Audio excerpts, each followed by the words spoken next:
அனைவருக்கும் வணக்கம். இன்னைக்கு நம்ம கூட சிபிஎம் மூத்த தலைவர், முன்னாள் மாநிலங்களவை உறுப்பினர் தோழர் டி.கே. ரங்கராஜ் அவர்கள் இணைஞ்சிருக்கிறாங்க. தோழர் வணக்கம். தோழர் வணக்கம். தோழர், இன்னும் சில நாட்கள்ல 2026 சட்டமன்ற தேர்தல், தமிழ்நாட்டுக்கான சட்டமன்ற தேர்தல் நடக்க இருக்கு. மதச்சார்பற்ற முற்போக்கு கூட்டணிக்கு ஏன் நம்ம வாக்களிக்கணும் அப்படின்னு நீங்க சொல்றீங்க?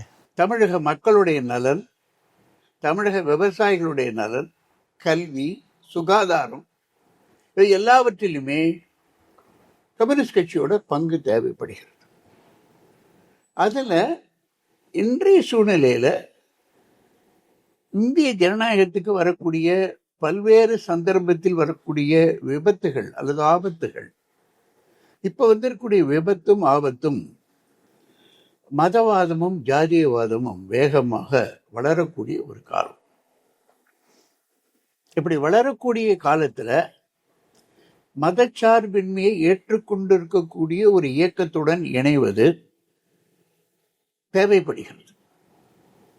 ஆகவேதான் இந்த தேர்தலில் திராவிட முன்னேற்ற கழகத்துடன் இணைந்து மார்க்சிஸ்ட் கம்யூனிஸ்ட் கட்சி, இந்திய கம்யூனிஸ்ட் கட்சி இவைகள் இணைந்து போராடுவது என்பதில் கம்யூனிஸ்டுகள் பங்கு தேவைப்படுகிறது. அந்த பங்கை ஆற்றக்கூடிய முறையில தான் 5 தொகுதிகளை தேர்ந்தெடுத்து அந்த 5 தொகுதியில போட்டி போடுறோம். நம்ம போராட்டங்கள் பண்றோம், போராட்டங்கள் வெற்றி அடையுது, மக்கள் நம்ம கூட தான் இருக்கிறாங்க.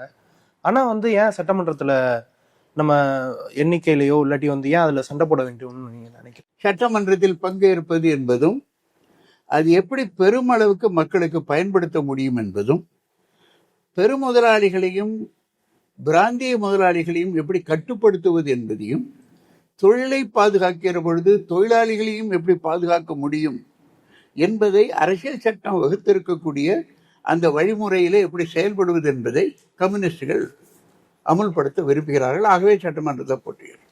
வெளிநாட்டு கம்பெனிகள் இங்க தொழில் தொடங்குறாங்க. அவங்க நம்ம ஊர் சட்டத்தை ஏத்துக்கிட்டு, நம்ம கான்ஸ்டிடியூஷனை ஏத்துக்கிட்டு எப்படி தொழில் செய்வாங்க? அது இளைஞர்கள் ஒரு வேலை வாய்ப்பை பாதிக்கிற செயல் மாதிரி தானே தெரியுது. அமெரிக்க தூதர்கள் என்னிடம் இந்த அலுவலகத்திலே பேசினாங்க. ஓகே, நாங்க இங்க முதலீடு செய்வதை கம்யூனிஸ்டுகள் எப்படி பார்க்குறீங்க என்று ஒரு 3 மணி நேரத்துக்கு மேலே இங்கே நம்ம அலுவலகத்திலே பேசினேன். நான் உங்களுக்கு சொன்ன பதில், நாங்கள் உங்கள் முதலீட்டை வரவேற்கிறோம், அந்நிய முதலீட்டை வரவேற்கிறோம். எங்கே வரவேற்கிறோம்னு கேட்டால், சென்னையில் இருக்கக்கூடிய விமான நிலையத்தை நீங்கள் எடுக்கிறத நாங்கள் ஒத்துக்க மாட்டோம். நீங்கள் திருநெல்வேலியில் ஒரு புது விமான நிலையம் கட்டினா அது எனக்கு புதிய வாய்ப்புகளை கொடுக்குது, புதிய இடத்துல விமானம் வருது, ஆகவே அதை நான் ஏற்றுக்கொள்வேன். இங்கே இருக்கக்கூடிய ஸ்டீல் இண்டஸ்ட்ரி நீ எடுக்கிறத நான் விரும்ப மாட்டேன். ஆனால் புதிதாக ஒரு ஸ்டீல் இண்டஸ்ட்ரியோ ஒரு பஞ்சாலையோ உருவாக்குவது என்பதை நாங்கள் ஒத்துக்கொள்வோம். அந்த முறையில் உங்கள் முதலீடு வருவதில் எங்களுக்கு ஆட்சேபனை இல்லை என்பது அவங்களோட ஒரு நீண்ட விவாதங்கள். அன்றிருந்து ஆப்கான் சூழ்நிலை உள்பட அவங்களோட இதே அலுவலகத்தில் நான் பேசியிருக்கிறேன்.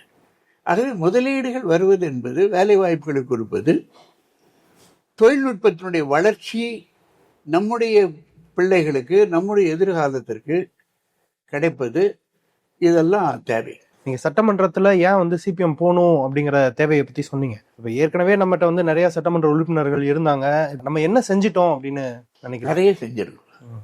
உதாரணமாக ஒன்று சொல்லணும்னு சொன்னால், நெய்வேலி சம்பந்தமாக வரப்படுது, நெய்வேலி பொதுத்துறையை தனியார் துறை ஆக்கக்கூடாது என்பதில், தமிழகத்தில் இருக்கக்கூடிய தொழில்களை, பொதுத்துறை தொழில்களை தனியார் மயம் ஆக்கக்கூடாது என்பதில் நாம் நடத்தி இருக்கக்கூடிய இயக்கங்கள், அதுக்கு மாநில அரசை நம்ம பயன்படுத்திய முறை என்பது தமிழகத்தை பாதுகாத்திருக்கு. இன்னைக்கு பொதுத்துறையில் பங்குகள் விற்கப்பட்டு இருக்கு. ஆனால் பொதுத்துறையினுடைய தலைமை என்பது இன்றும் மாநில அரசிடம் இருக்கிறது என்பது மிக மிக முக்கியமானது. அது இன்றைய தனியார் மையம், தாராள மையத்துக்கு எதிரான ஒரு மிகப்பெரிய போராட்டத்தை நம்ம நடத்தியிருக்கோம். அப்போ ஆக்கப்பூர்வமான பணிகள் மாநிலத்திற்கு வருகிற பொழுது, மாநில நிலைமை பாதிக்கப்படுகிற பொழுது கம்யூனிஸ்டுகளுடைய பங்கு என்பது ஆளுகிறவர்களுக்கு தேவைப்படுகிறது, அதிகாரிகளுக்கே தேவைப்படுகிறது. நம்ம தலைவர்கள் ஹேமச்சந்திரன் போன்றவங்க சட்டசபையில் இருந்தபோது எந்த இடத்துக்கும் அவங்களால போக முடியும். சீட்டு கொடுத்து பர்மிஷன் வாங்கிட்டு போகணும்னு அவசியம் கிடையாது.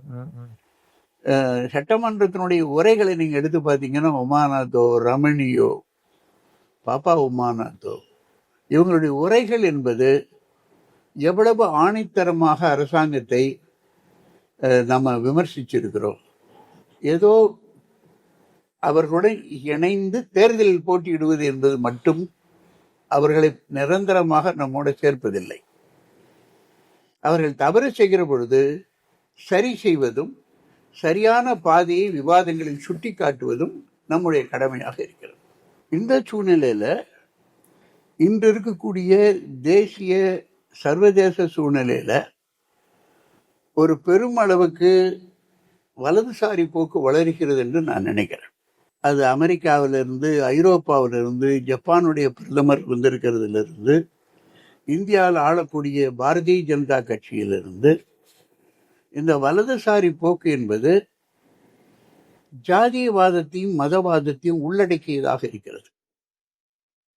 அது ஒரு தேசிய ஒற்றுமையை பாதுகாப்பதற்கு, நம் நாட்டினுடைய ஒரு மதச்சார்பற்ற தன்மையை பாதுகாப்பதற்கு இந்த தேர்தல் மிக முக்கியமான தேர்தல் என்று மார்க்சிஸ்ட் கட்சி கருதுகிறது.